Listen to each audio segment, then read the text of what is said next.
Are we on the air? Yes, you are.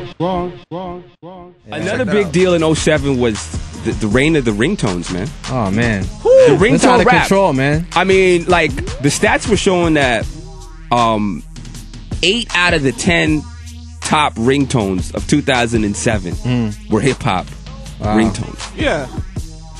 Do you feel like when you're looking at it as an artist right now, I know Juice, we've spoken about this, and even you, Fame, the idea that it's almost forcing you to believe that the formula is making a song that's ringtone compatible, which again affects the creativity and what it means to become a hip-hop artist. Yeah, but what's like, for a tone to be hip-hop, what's a considered hip-hop tone? I mean, it could be a good song, and somebody could download it as a ringtone. Yeah, but the problem is the great songs aren't making it in the top 10 of most downloaded ringtones. I mean, you're talking about Crank That, Party Like a Rock Star. Well, what do you want to hear on your phone when somebody's calling you? No, agreed, but does it put pressure, considering that downloading is affecting sales and all those things, sales are disappearing? Seems like the only form of money we have right now is the ringtone. So now it's like you're thinking to yourself, do I really have to dumb it down just to get that ringtone money, which is the only money I'm making right now? Well, I'll tell you, like, I called Tone Mason and Boy Wonder, and I told him make me a hot beat, you know, so I'm gonna have 2 for sure. But, you know, I'm gonna put something on it, like this beat right here. This is a nice beat. You know, I would spit something on it, and it could be a ringtone beat, and it'll be beautiful lyrically. So, you know what I'm saying? For an artist to go out and think, okay, I'm gonna make a ringtone song, I think that's crazy. Like, if there's somebody who does that, ooh. There's enough people that do that. Who just make a ringtone?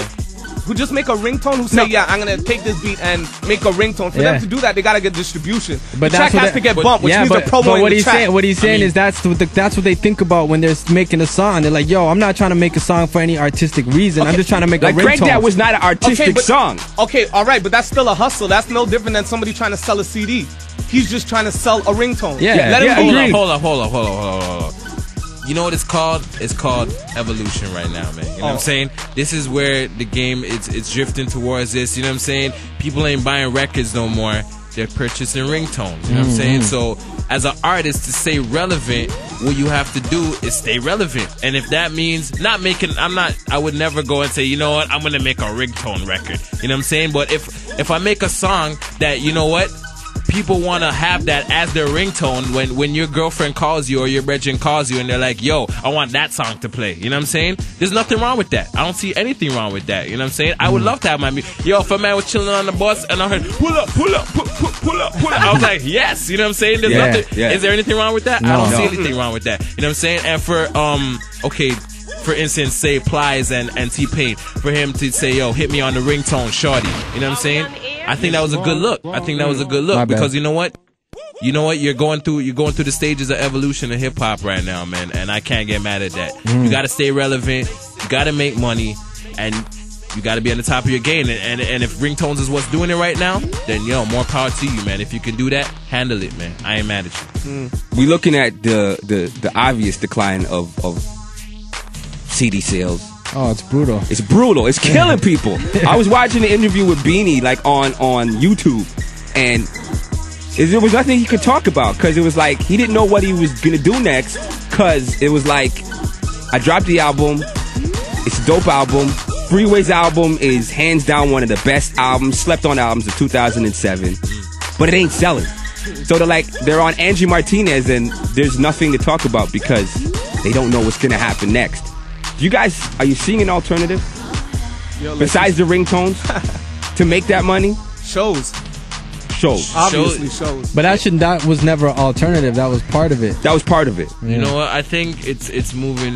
Me personally, I think it's towards singles right now. You know what I'm saying? I think if you got a collection of hot singles, you know what I'm saying? People a lot from way back. I mean, Justin Timberlake released he's on his 10th single right now, you know what I'm saying? Yeah. And Fergie's released her 12th. I mean, was it a double LP she put out? I don't even know. You know what I mean? And Timberland's doing the same thing. I think a lot of artists are just releasing a lot more singles nowadays, you know what I'm saying? So they can get that single money, and then a lot of people can hear what they're doing right now and that whole album. So if you have 6 hot tracks, 7 hot tracks, whatever, be like, okay, you know what? I liked all these tracks. I will get his album. You know what I'm saying? So I think that's where it's going through right now.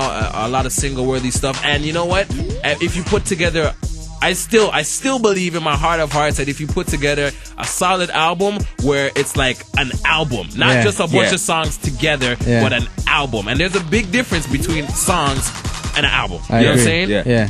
Which is why I think Jay put out American Gangster and he didn't want it as a, just download singles. He just wanted the whole album, you know what I'm saying? Because it was a story. He was trying to tell a story. And if people can get into that, I think people will purchase it, man. And that's just my opinion. And I'm hoping it's still like that, man. They'll purchase it, but just the numbers aren't there, man. Yeah, and you know what? I think the unfortunate thing that we're doing right now when we talk about numbers is that we got to get used to the fact that the global idea of numbers, that's over. Yeah. Like, it's all about local. So, like, the unfortunate thing about us here in Canada is that we never had a local market to fall back on. There was always local, national, and global. So in the States, even though the global market is dead, they still got the national market and the local market to fall back on. So Memphis is still popping as a local place. You know what I'm saying? Louisiana, you can still get money doing mixtapes.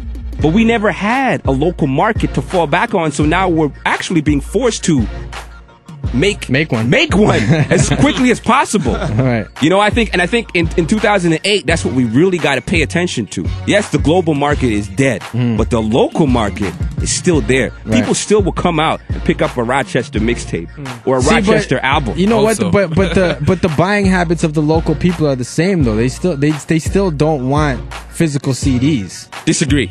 You think? Disagree. Physical CD. I think we can't base it on anything because we live here in Toronto. Like, I'm we saying never, even here, like. But that's what I'm saying. We never had anything here to know that people would have still picked up the mixtapes or the local albums for $5. Not the albums from 50. I'm talking about just the local artists. I think if you go to a place like New York, there's still a thriving mixtape market for physical mixtapes. Or else Lil Wayne wouldn't be as big as he is right now. I agree. You know what I'm saying?